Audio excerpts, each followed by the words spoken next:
Okay, can begin. Okay, so I'll just start again. All right. So, good morning to Dr. Lajiman and my fellow classmates. So, today, Teresa and I will be presenting about formalism. Next.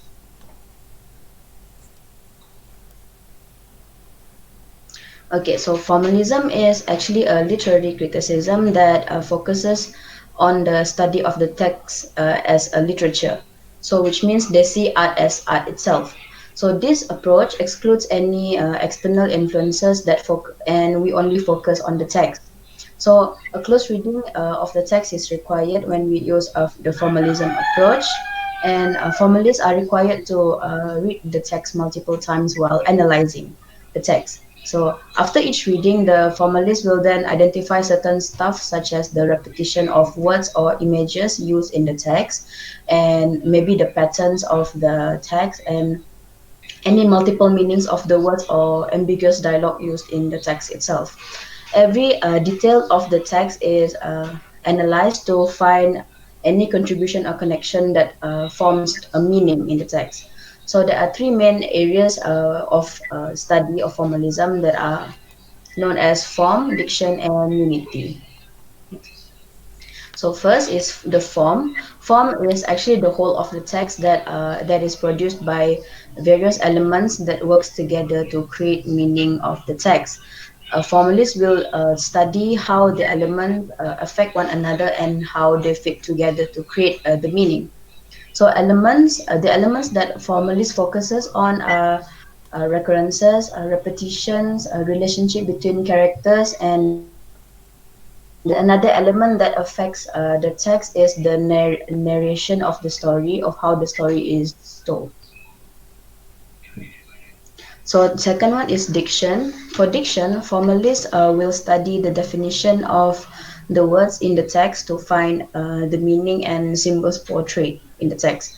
First is denotation, where formalists will study the literal meaning of the word according to the dictionary. For example, if in the text the author uses in the text the author uses the word fire in the text, so formalists will study the definition of the word fire according to the dictionary only. Second is connotation, which means the formalist will study the implied meaning of the word and not the directly indicated meaning. For example, if in the text the author might use blue. As we all know, if we mention blue, everyone will think of the color blue itself. But in the text, blue might mean something else that represents the feeling of sadness in someone. And the third one is etymology, which is the study of the history of the word and how the meaning applies to the text. So sometimes the history of the word or how it originates and how the word is created might give a different meaning actually to the text itself. So the formalists will study that part of the word, the history of the word, so that they can understand more about the text. Fourth is allusion, which is the reference to other works that could signify important meanings.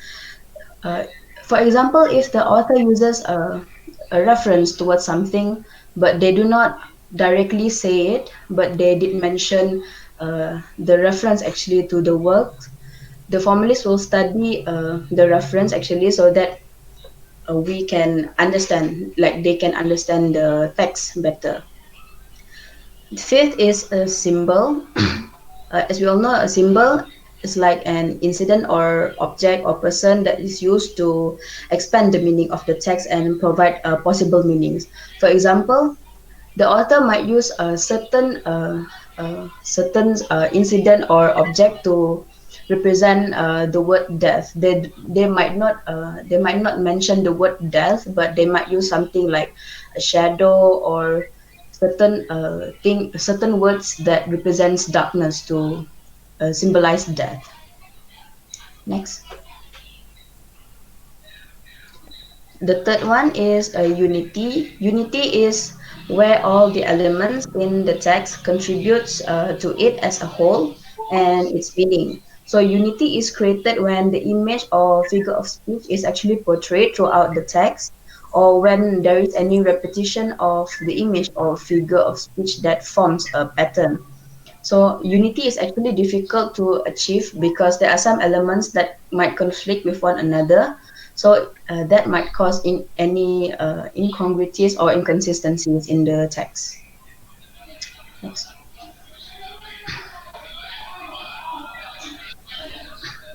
Okay, so continuation for the unity. There are times when the elements in the text might conflict with one another, and this will form a tension in the text.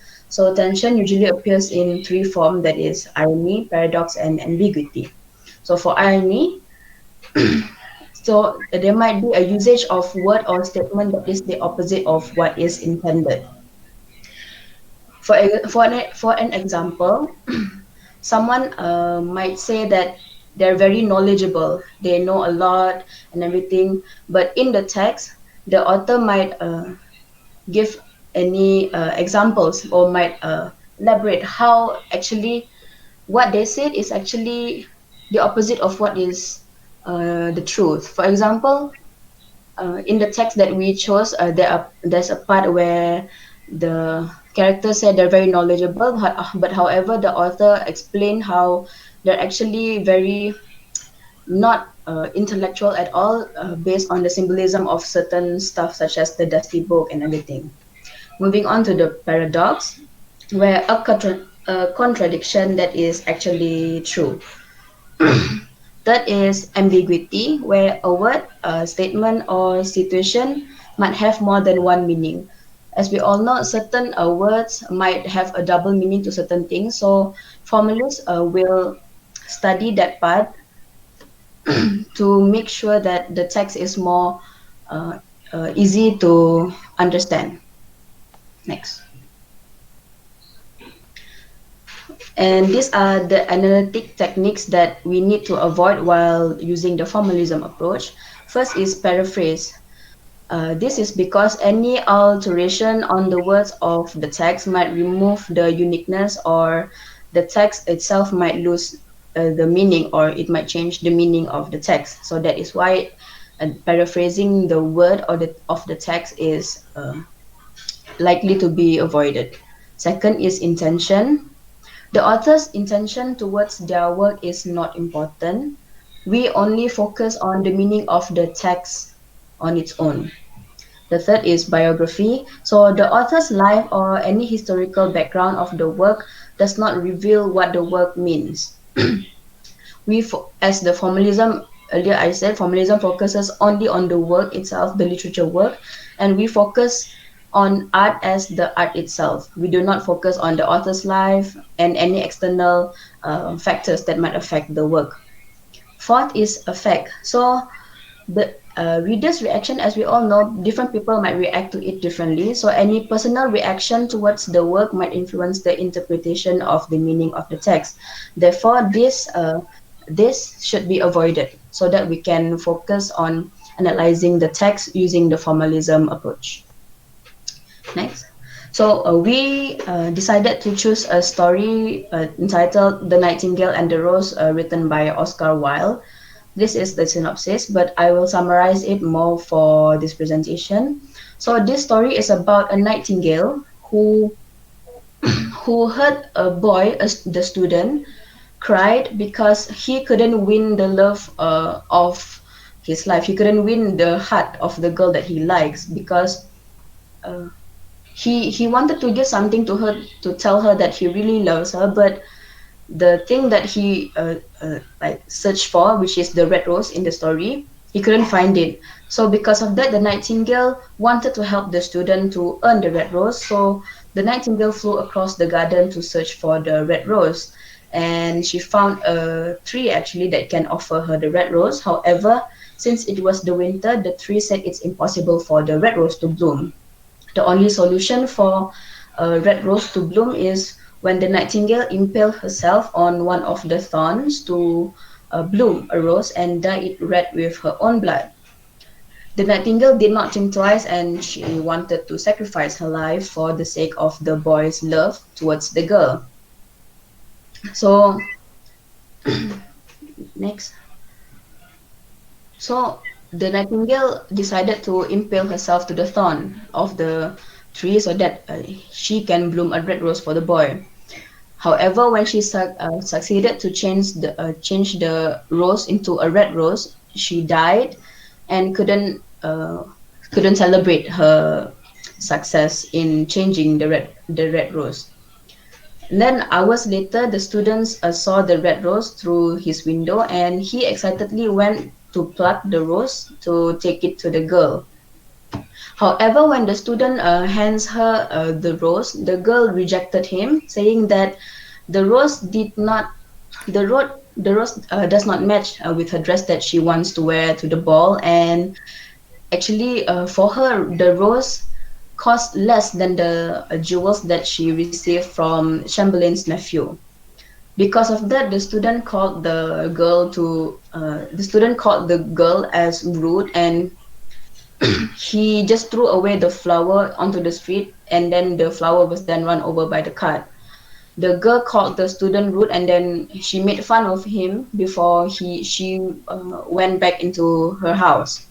So as the student walks away, he thought to himself that love is something that is very irrational, something that is very impractical. So he thought that it is better for him to study uh, things such as philosophy and specifically metaphysics that focuses on the abstract concepts of life. So he went home and he went into his room and started reading from an old book in his room.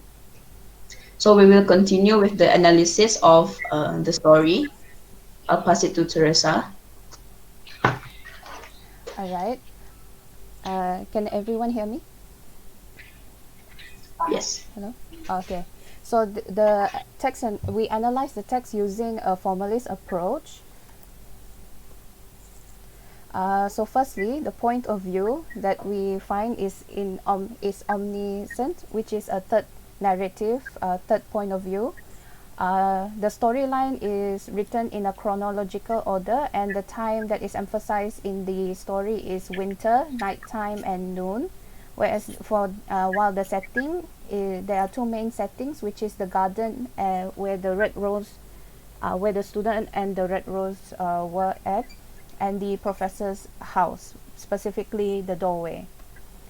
So the first element we found is foreshadowing, which it foreshadowed the death of the red rose and the nightingale. The word shadow is repeated constantly in the text, and whenever it is repeated, it is always connected to either the nightingale or the rose, such as the example we have written. She passed through the grove like a shadow, and like a shadow she sailed across the garden, when expressing how the nightingale flew across the garden to find the rose.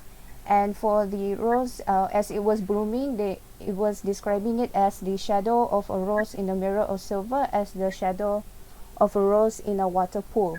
So we took it as a foreshadowing for their death, as the nightingale died first after sacrificing herself, and the red rose died when a cartwheel went over it. The next is allusion, which is a reference to Christ's death. In the line, for she sang of the love that is perfected by death, of the love that dies not in the tomb. Christ's death on the cross was a sacrifice made for his people, and the nightingale death was a sacrifice to earn a single red rose for the student to win the heart of the girl he admires. As it is said in the line, love that dies not in the tomb, Christ was resurrected and his body was not found in the tomb. Next is symbolism. The text is rich in symbolism. So the first one is the red rose, which is a commonly well-known symbolism for true love. Because as shown how the student wishes to give it to the girl that he loves. The second is silk, an expensive material which shows the materialism of the girl. In the line, the daughter of the professor was sitting in the doorway, winding blue silk on a reel. Next is shadow. Just as a shadow, the nightingale and the rose were taken for granted and ignored.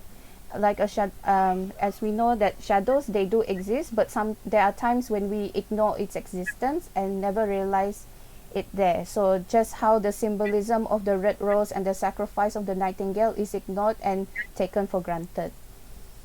The next symbolism is the dusty book. Just as Puteri has mentioned in her earlier presentation, in her earlier slides, the dusty book represents how that the student is not as intellectual as he claims to be. As he stated at the beginning of the story, he said that he has read, I have read all the wise men have written, and all the secrets of philosophy are mine. But at the end of the story, he took out an old dusty book, which means it was not used as frequently. For connotation, we found that the word silver is portrayed as something of high value. Just in the lines, and her voice was like a water bubbling from silver jar, to depict how precious the singing of the nightingale is, and silver as the wings of dawn were to describe the rose as it was before it was turning to the color red, and the last one is why I don't believe you have even got silver buckles to your shoes, as the chamberlain's nephew has. This was the line said by the professor's daughter when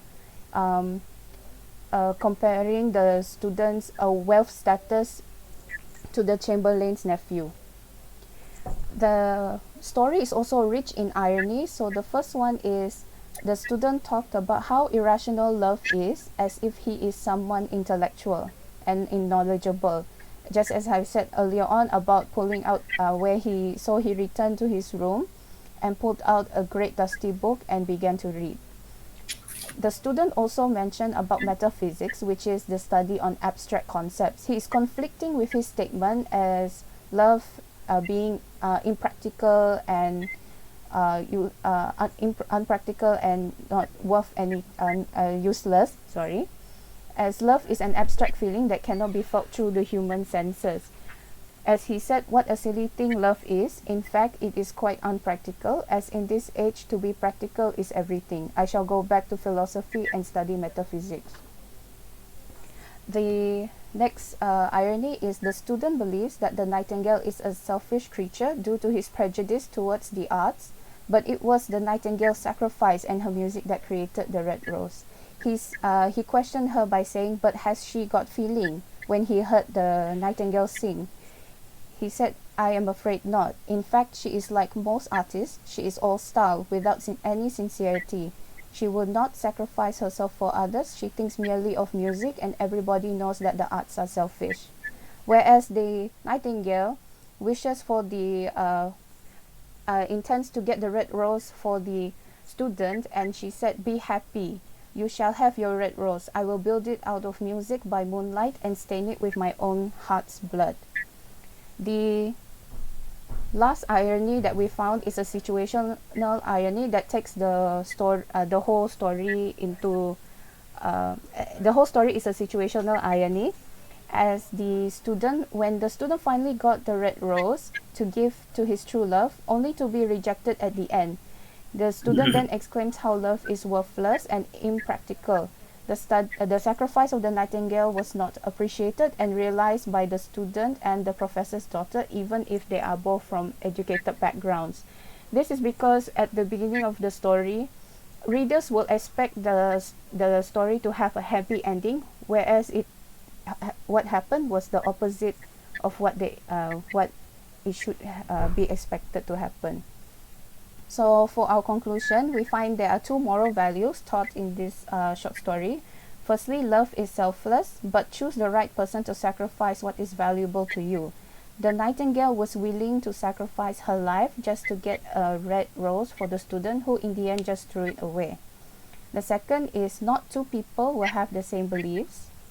The nightingale took the risk of believing that the student had the same beliefs as her when it comes to love. So overall, the story, The Nightingale and the Rose, gave the theme about love and sacrifice.